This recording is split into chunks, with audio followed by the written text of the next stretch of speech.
Yeah. We back. Mafia Material Mobcast episode 75. And just played Baby Lane, just played my new Pac, not sure joint because today, 30 years ago, All Eyez on Me dropped. Yeah, 30 years of All Eyez on Me. The fraudulent legend of Tupac. You know, because that song, who's Baby Lane, had all the Tupac fans trying to, come for my head, telling me how gangster Pac was and he would have split my wig and all this other shit. So I had to remind niggas. You know what I'm saying? Like, yeah, I had to let a nigga know. And so I'm scrolling, I'm, putting my stories together today. And that's it.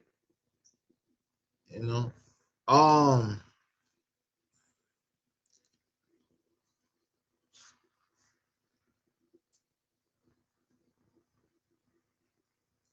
so today on February, today's February 13th, 2026, Friday the 13th. Exactly 30 years ago today, Death Row Records dropped All Eyez on Me. The world calls it a masterpiece. They call it, the magnum opus of a street revolutionary. But here at the Mobcast, we don't do the world narratives. We do facts. And the fact is, Tupac Shakur, or the Tupac Shakur people worship today, is really just a manufactured image, man. A product created with the same top-down precision that the NBA used to build the legacy of niggas, like LeBron James, as we were talking about before. But today we're going to peel back the sticker. We're talking about the false claiming of a gang, during a war, the truth behind the Atlanta shooting, and why. As an MC, Tupac might just be the most overrated artist in the history of the culture. At least one of them, for sure. Top 5 overrated, for sure. Top 3.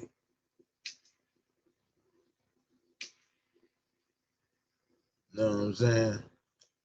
See, people hate when I say this, but Pac was a project.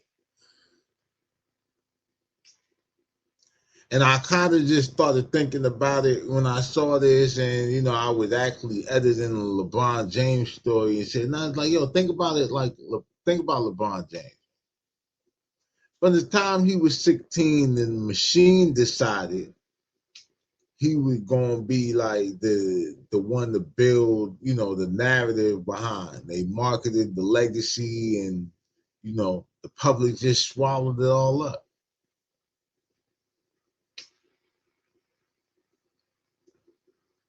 Tupac was no different.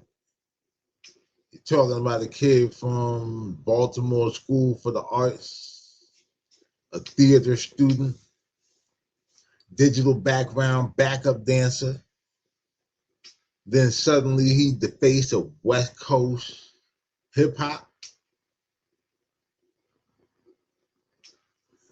The nigga from the Bay.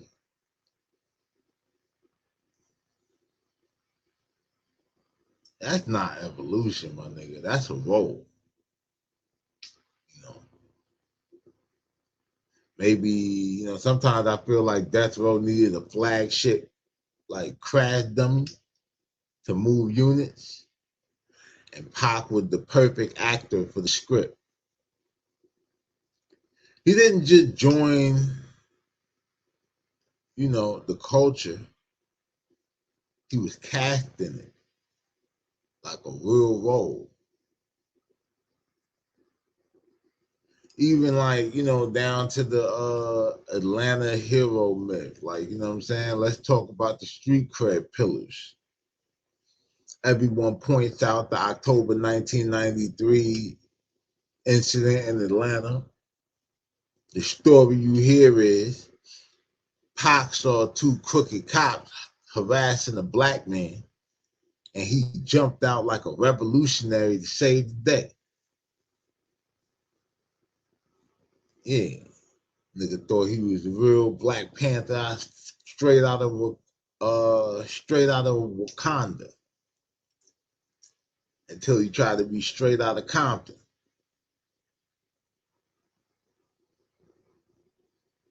And every time y'all bring that up, man, I always just gotta say, man, stop the cat. The reality, it was a chaotic traffic dispute with two drunk dudes in plain clothes. They were actually with their wives and shit like that. Pac didn't even know that they were police until he was in the precinct. And he fired in self-defense during the street scuffle, period. That's it. But the machine took that incident and they polished it into a revolutionary versus the state narrative to sell records. He wasn't hunting the system. He was just in a bad spot that his PR turned into gold. And the fact that the guns were stolen by the police, that the police had while they were on duty, because those guns were stolen, was really how he got out from under all of that.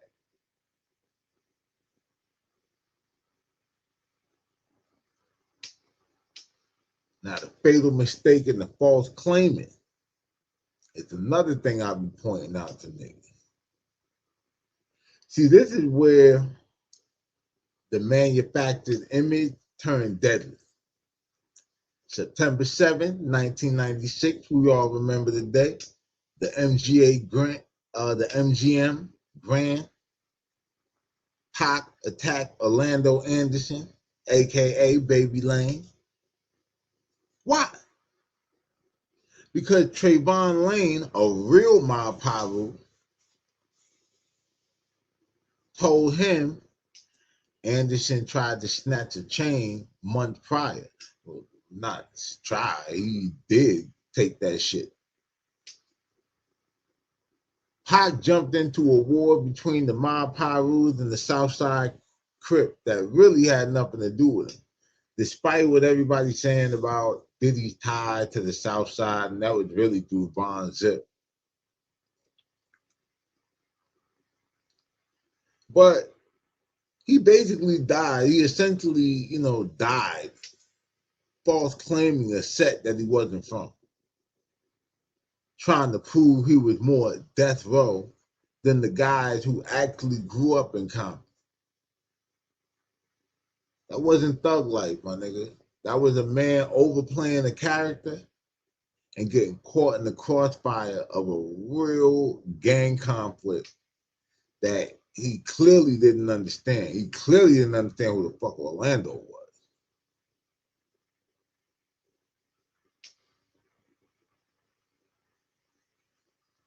But before that, he had the like this is like,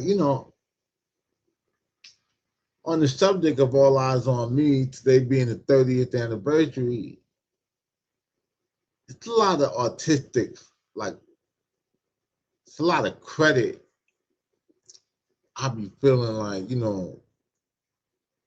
there's a lot of fraudulent artistry and that shit.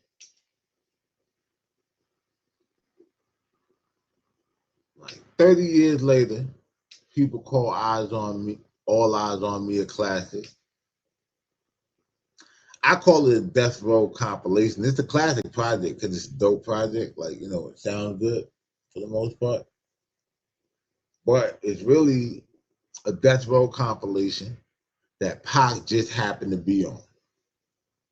Almost like the way they put together Easy Does It, NWA, like essentially that was an entire NWA album, but it was Easy's album. As an MC, I feel like Pac is grossly overrated. His technical skill, his technical skill, his pocket, his lyricism, it doesn't touch the greats, especially like, you know, they be comparing them to Biggie, like not even fucking close.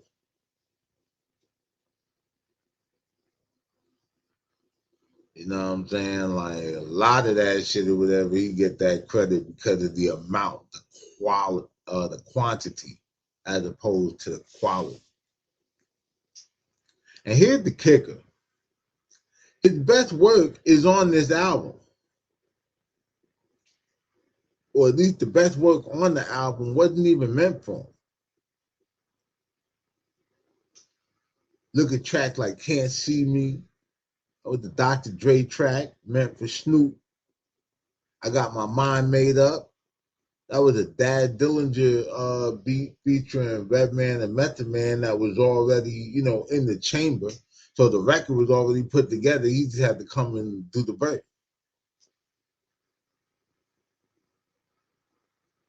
You know what I'm saying? One of my favorite joints on the project is the one where I was already a fan of the original artist that it was intended for. Pac just jumped on the moving train and took the credit. Much like how, you know, a lot of people credit Dre with the production on All Eyez on Me, but Daz was really like one of the main architects of that shit.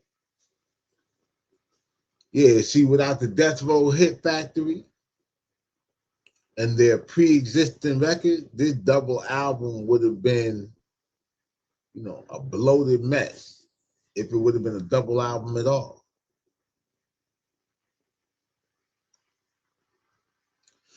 So, you know, happy 30th anniversary to All Eyez on Me. It's a great marketing tool. It's a great soundtrack to a movie about a thug that never really existed. But if you're looking for the truth, you got to look past the posters. Tupac Shakur was a talented actor who died for a brand he didn't own, a lifestyle that he adopted late in the game. And yeah, that's my perspective. That's the Mafia material perspective. Hit the comments and tell me if y'all think I'm wrong, man. Tell me why you're still buying into the myth after 30 years and shit. And don't forget to hit that like and subscribe button, man.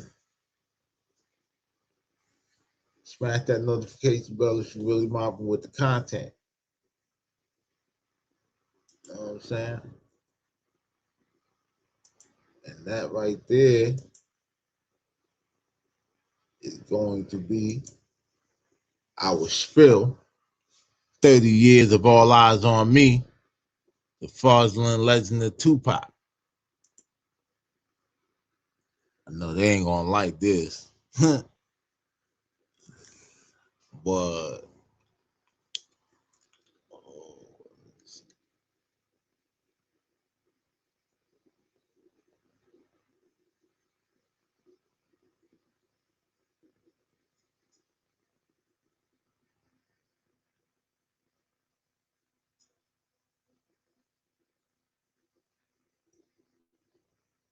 yeah, yeah, Money Jane. He was an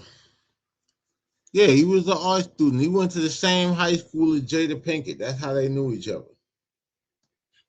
You know what I'm saying? So yeah, man. Like I said, that's our spill on the Tupac shit. Happy 30th anniversary, I guess. All eyes on me. The Mafia Material Mobcast, episode 75.